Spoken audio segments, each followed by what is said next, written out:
వి gold trusted gold buyers. మీరు తాకట్టు పెట్టిన బంగారాన్ని విడిపించి ఈ రోజు ఉన్న మార్కెట్ ధరకు కొనబడును. నమస్తే, వెల్కమ్ టు ఐ డ్రీమ్. నేను మీ ఝాన్సీ. అయితే రీసెంట్గా ట్రంప్ ఎన్నికైన తర్వాత చాలా మార్పులు అయితే జరుగుతున్నాయి. H1B, L1 వీసాల మీద వెళ్ళిన వాళ్ళు ఎవరైతే ఉన్నారో ఆటో ఎక్స్టెన్షన్ ఆప్షన్ అనేది స్టాప్ చేసినట్టుగా తెలుస్తుంది. మరి దీనివల్ల మనకి ఎలా, ఇండియన్స్కి కానీ ఏ దేశం వాళ్ళకైనా ఎలాంటి ప్రభావాలు ఉంటాయి, దాన్ని నెక్స్ట్ మనం ఏ స్టెప్స్ తీసుకుంటే మంచిది, ఇవన్నీ డిస్కస్ చేద్దాము. ప్రస్తుతం అంతా ఉన్నారు రమేష్ కన్నెగంటి గారు, founder and executive director of centre for human security studies. ఈ విషయంపై క్లుప్తంగా మనం అడిగి తెలుసుకుందాం. నమస్తే రమేష్ గారు. నమస్తే ఝాన్సీ గారు. ఎలా ఉన్నారండి? థ్యాంక్ యూ అండి, doing good. Thank you very much for inviting me to I dream and this is my first interview with you. So I hope we are going to do well in the near future. Okay, so Trump గారు తీసుకున్న ఈ decision వల్ల మన ఇండియన్స్కి ఎలాంటి ప్రభావం ఉంటుందండి? ఇప్పుడు green card మీద ఇది ఎఫెక్ట్ అయ్యే ఛాన్సెస్ ఉంటాయా? మరి వాళ్ళు ఫర్దర్గా ఎలా ప్రొసీడ్ అయితే మంచిది అంటారు? Okay, that's a very important question.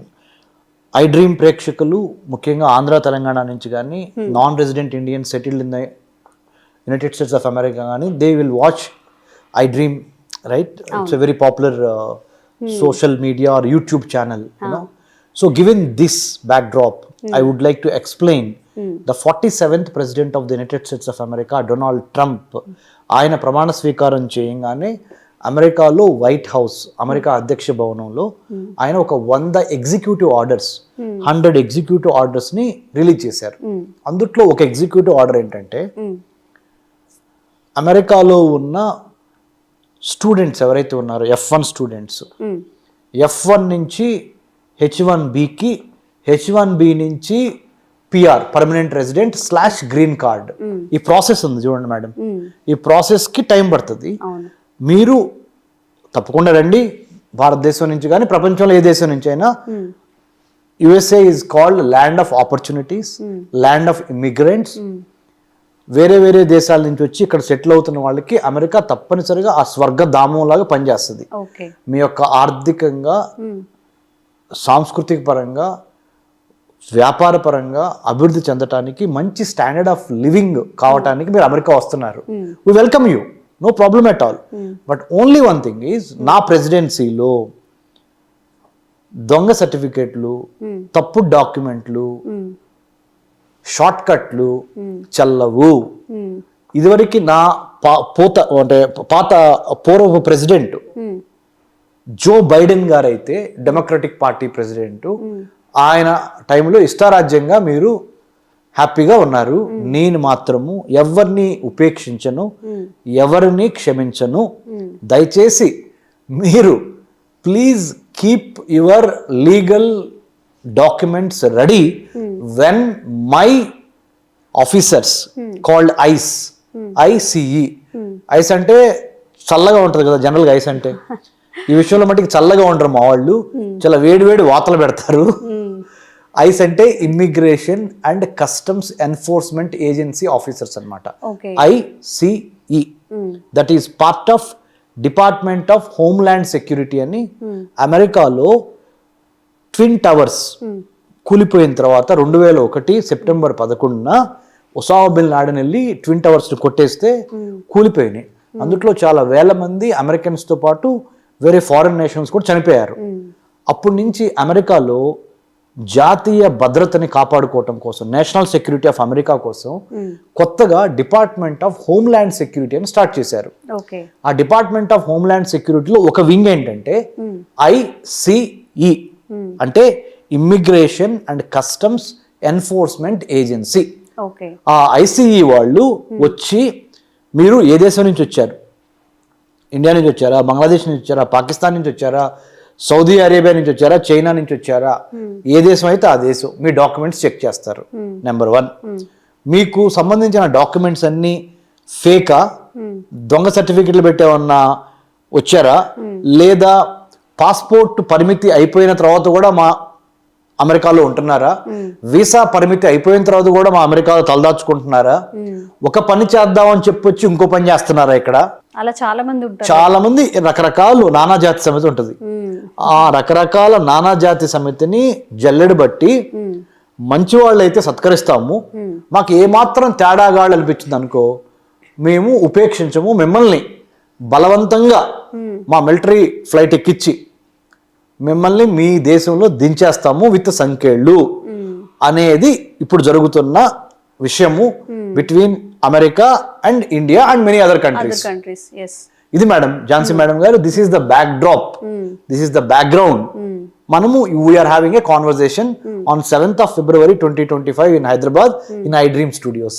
Okay, this is the ఇంకొక కాంటెక్స్ట్. రీజన్ ఏంటండి బిహైండ్ దిస్ ఈ H1B L1B వీసాలు ఏవైతే ఉన్నాయో ఆటో ఎక్స్టెన్షన్ ఆపడం వెనక మెయిన్ మోటివ్? చెప్తాను. ఇప్పుడు జనరల్ గా ఆటోమేటిక్ గా మీరు అమెరికా వచ్చి అమెరికాలో F1 స్టూడెంట్ వీసా తీసుకొని F1 నుంచి MS పూర్తయిపోయిన తర్వాత, మాస్టర్ ఆఫ్ సైన్స్ పూర్తయిపోయిన తర్వాత H1Bకి మీరు అప్లై చేసుకుంటారు, అంటే వర్క్ పర్మిట్కి. ఓకే, ఇక్కడి నుంచి ఇక్కడికి వెళ్తే ఆటోమేటిక్, అక్కడి నుంచి ఒక అమ్మాయినో అబ్బాయినో పెళ్లి చేసుకోవటం, అక్కడే ఉండిపోవటం, పర్మనెంట్ రెసిడెంట్ గా గ్రీన్ కార్డ్ తీసుకొని ఆ ప్రాసెస్ ఇవన్నీ జనరల్ గా మొన్నటి వరకు. అమెరికా పుట్టింది 1789లో, అమెరికన్ బర్త్డే 4th July 1789, అంటే first president of the United States of America. అప్పటి నుంచి 47th ప్రెసిడెంట్ ఇప్పుడు 2025 జనవరి 20వ తారీఖున డొనాల్డ్ ట్రంప్. ఈ 250 సంవత్సరాల ఈ అమెరికా చరిత్రలో ఈ స్టూడెంట్ వీసా నుంచి H1B వీసా నుంచి permanent resident or green card అనేది ఆటోమేటిక్ గా జరుగుతూ వచ్చిన మాట వాస్తవము. జనరల్ ప్రాసెసింగ్ పెద్ద దానికోసం ఎరగబడి కష్టపడాల్సిన అవసరం లేదు అనేది 2025 జనవరి 19 వరకు నడిచింది. జనవరి 20, 2025 నుంచి సీన్ రివర్స్ అయిపోయింది. ఏంటంటే నువ్వు ప్రతిదానికి you are accountable, you are transparent, you should have proper legal documents, you should not పప్పులు ఉడకు అని మన తెలుగులో అంటాం కదా. పిచ్చి డాక్యుమెంట్లు పెట్టి మా కళ్ళల్లో కారం కొట్టి ఏదో 4 మంచి మాయమాటలు చెప్పి మమ్మల్ని బుట్టలో వేసుకోలేరు మీరు. ఇప్పుడు వరకు మీరు అమెరికాలో మీరు చెప్పిన దానిలా విన్నాము. ఇప్పుడు మట్టికి proper verification, proper clarification, proper reasoning అడుగుతాం. If you fail to submit, if you fail to answer, if you fail to produce the documents that are required, will immediately deport you, అంటే బలవంతంగా ఇలా ఎత్తి లేపి ఫ్లైట్ లో కూర్చోబెట్టి ఆ నుంచి మేము మీ ఫ్లైట్ లో పంపించేస్తాము అనేది సందేశం మేడం. ఈ ఆటోమేటిక్ ఎక్స్టెన్షన్ అన్నారు, ఆటో ఎక్స్టెన్షన్ అంటున్నారు మీరు, లైక్ అటానమస్ వెహికల్ లాగా. ఆటో ఎక్స్టెన్షన్ ఏంటంటే ఇప్పుడు చెప్పిన ప్రాసెస్ లో మొన్నటి వరకు జరిగింది. ఇప్పుడు ఏంటి, ఏ స్టేజ్ కి ఆ స్టేజే. నువ్వు F1 స్టూడెంట్ వీసా తీసుకొని వచ్చావు అమెరికా, ఫస్ట్ ఆ పని నువ్వు స్టూడెంట్ వీసా మీద అమెరికా వచ్చి నేను పార్ట్ టైం జాబ్ చేస్తాను, బయటికెళ్ళి క్యాంపస్ బయటికెళ్ళి పని చేస్తాను, డిపార్ట్మెంట్ స్టోర్ లో పని చేస్తాను, గ్యాస్ స్టేషన్ లో పని చేస్తాను, వేరే పనులు చేస్తానంటే కుదరదు. నువ్వు ఏ పని మీద వచ్చావు ఆ పని చేయి. ఆ పని అయిన తర్వాత నీకు ఏమైనా టైం మిగిలింది అనుకో, ఆ టైంలో రూల్స్ ప్రకారం నడుచుకో. పార్ట్ టైం ఏదైనా చేసుకోవాలంటే రూల్స్ ప్రకారం, అమెరికా గైడ్ లైన్స్ ప్రకారం నడుచుకో. అంటే 2 ఉంటాయి మేడం. ఒకటేమో కంపల్సరీ ప్రాక్టికల్ ట్రైనింగ్, లేదా క్లాస్ రూమ్ ప్రాక్టికల్ ట్రైనింగ్ అనుకోండి, లేదా కంపల్సరీ ప్రాక్టికల్ ట్రైనింగ్ అనుకోండి. ఇంకోటేమో OPT, ఆప్షనల్ ప్రాక్టికల్ ట్రైనింగ్. ఈ OPT క్యాంపస్ లో చేసుకోవచ్చా, బయట చేసుకోవచ్చా అనే దాటికి డిఫరెంట్ పారామీటర్స్ ఉన్నాయి. ఎన్ని గంటలు చేయొచ్చు, లేదా పార్ట్ టైం జాబ్, OPT కాకుండా ఇంకేమైనా పార్ట్ టైం జాబ్ చేయొచ్చు అంటే మొదటి వరకు చెల్లింది. బైడెన్ ఉన్నప్పుడు జో బైడెన్, ఇంత ముందర ప్రెసిడెంట్, అంత ముందర బరాక్ ఒబామా, అంత ముందర డెమోక్రాటిక్ ప్రెసిడెంట్ నుంచి బిల్ క్లింటన్, వీళ్ళు ఉన్నప్పుడు చెల్లింది. ఇప్పుడున్న ప్రెసిడెంట్ ఎవరు, Republican party president Donald Trump. వీళ్ళ ఎన్నికల గుర్తు వీళ్ళు ఏంటంటే ఎలిఫెంట్. డెమోక్రాటిక్ పార్టీ యొక్క ఎన్నికల గుర్తు ఏంటి అంటే గాడిద, అంటే డాంకీ. ఎందుకు, ఇదేమో ఎలిఫెంట్ రిపబ్లికన్ పార్టీ, ఇదేమో donkey democratic party. What does it indicate, ఏం చెబుతుందంటే ఈ డెమోక్రటిక్ పార్టీలో ఉన్న వాళ్ళు చిన్న సన్నకారు మధ్యతరగతి, ఒక రకంగా లో ఇన్కమ్, మిడిల్ ఇన్కమ్, లిబరల్స్, బాగా చదువుకున్న వాళ్ళు, మైనారిటీస్, వీళ్ళందరూ ఈ డెమోక్రటిక్ పార్టీకి మద్దతుదారులు. ఈ రిపబ్లికన్ పార్టీకి ఎవరు మద్దతుదారులు అంటే బాగా డబ్బులు ఉన్నవాళ్ళు, orthodox, conservative, God fearing, Bible belt states. ఇండియాలో కౌ బెల్ట్ స్టేట్స్ అంటారు.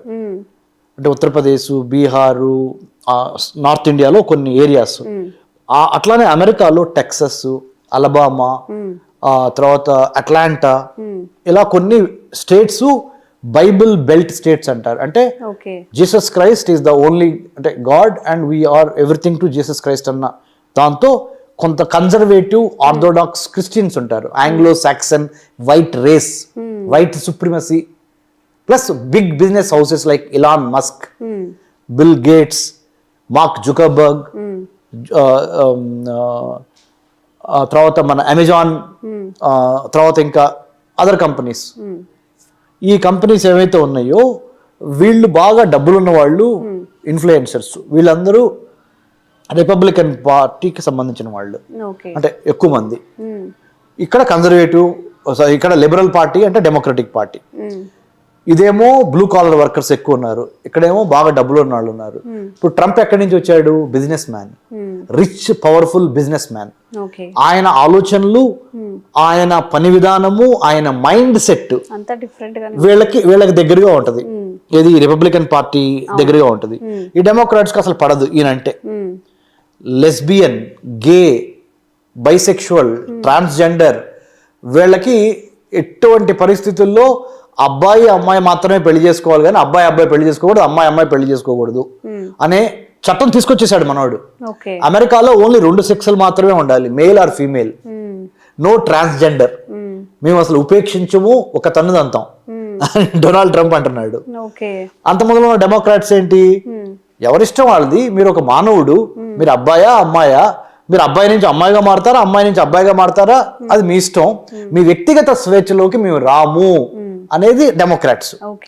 చూసారు, ఇక్కడ 2 మైండ్ సెట్ల మధ్య జరిగే పోరాటంలో భాగంగా ఈసారి రిపబ్లికన్ పార్టీ డొనాల్డ్ ట్రంప్ గెలవటం జరిగింది.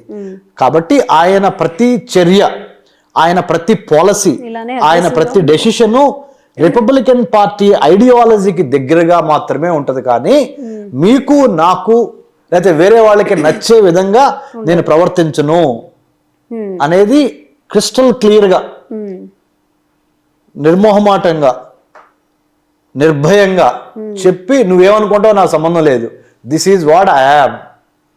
అంటే మన పుష్ప యాటిట్యూడ్ ఏంటి, తగ్గేదేలే అని ఇప్పుడు ట్రంప్ అంటున్నాడు. నా కాలు నా ఇష్టం, నా కంట్రీ, ఇష్టం ఉంటే ఉండు, కష్టం అయితే పో. This is the way that Donald Trump is trying to tell through his decisions. అయితే ముందు ముందు ఇంకా చాలా చాలా వినాల్సి వస్తుంది, చాలా చూడాల్సి వస్తుంది. మీకు కంటికి అంటే బాగోవు, వినటానికి కూడా వినసొంపుగా ఉండవు. So we have to be prepared. కాబట్టి నేనేం చెప్తున్నానంటే, ఐ డ్రీమ్ ద్వారా చాలా మంది ప్రేక్షకులకి, మన తెలుగు వాళ్ళకి, మీరు క్లారిటీ ఆఫ్ థాట్ ఉండాలి. అమెరికా ఎందుకు వెళ్దాం అనుకుంటున్నారు?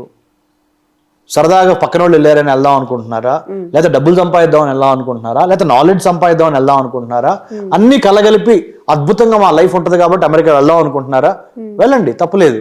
కానీ what we are trying to tell the public is, your dreams are free, but goals have a cost to pay.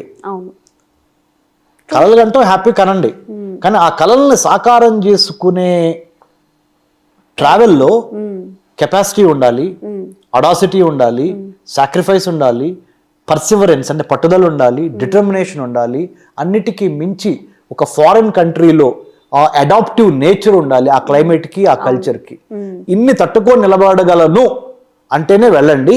ఇదొక ఎత్తు. రెండో స్టెప్ ఏంటి, 40 లక్షలు 50 లక్షలు లోన్లు తీసుకొని అమ్మా నాన్నలను ఇబ్బంది పెట్టి, ఇక్కడ మార్టగేజ్ అంటే తాకట్టు పెట్టి లోన్లు తీసుకొని అక్కడ అమెరికా వెళ్ళి, అమెరికాలో ఎంఎస్ చేసిన తర్వాత జాబ్ గ్యారంటీ ఏమైనా ఉందా?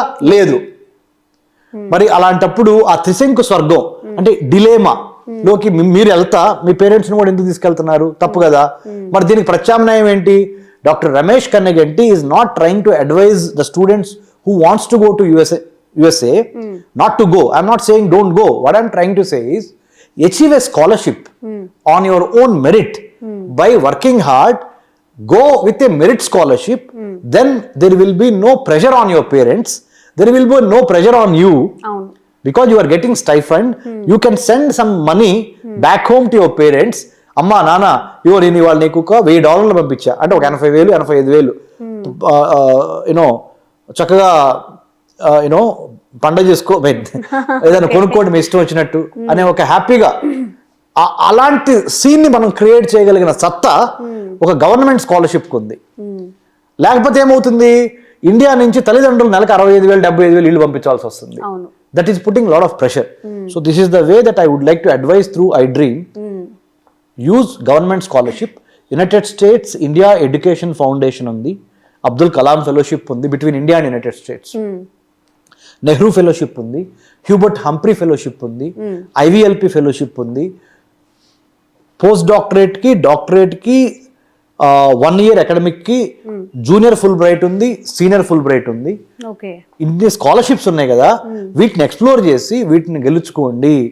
If you need any help, centre for human security studies as a research think tank working on internal security foreign affairs of India with a not for profit non political non-governmental think tank, we are ready to help students who wants to study abroad on merit scholarships. This is the thing that I would like to tell the viewers. నిజంగా అందరికీ America వెళ్ళడం అనేది ఒక కళ ఉంటుంది. ఇక్కడ అక్కడ job చేయాలని కానీ చదువుకోవాలి కానీ MS చేయాలి, MS చేసి రిటర్న్ చేస్తే మంచి లైవ్లీహుడ్ ఉంటుంది, లగ్జరియస్ లైఫ్ ఉంటుంది అనుకుంటారు. కానీ ఇప్పటి వరకు ఒక లెక్క, ఇంకా ముందు ఒక లెక్క ఉండబోతుంది. కాబట్టి లైఫ్ని రిస్క్ చేసి వెళ్ళొద్దు, ఇక్కడ అప్పులు చేసేసి వెళ్ళొద్దు. మనలో స్టఫ్డ్ క్యాండిడేట్స్ ఎవరైతే ఉన్నారో వాళ్ళు వెళ్తే బెటర్ అని చెప్తున్నారు. కంటెంట్ ఇంటెంట్ బాగుంటే ఆటోమేటిక్గా పిక్చర్ బాగుంటుంది. ఓకే, నిజంగా ఈ ప్రికాషన్స్ అన్ని తీసుకొని వెళ్తే బెటర్ సార్. నిజంగా అక్కడికి వెళ్ళాక మేము చదువుకోవడానికి వచ్చాము, ఇప్పుడు జాబ్ చేస్తామంటే ఒప్పుకునే సిచ్యువేషన్ లేదు కాబట్టి అన్నిటికీ ప్రిపేర్డ్గా ఉండాలి. Thank you sir. Thank you Jhansi గారు. జై హింద్.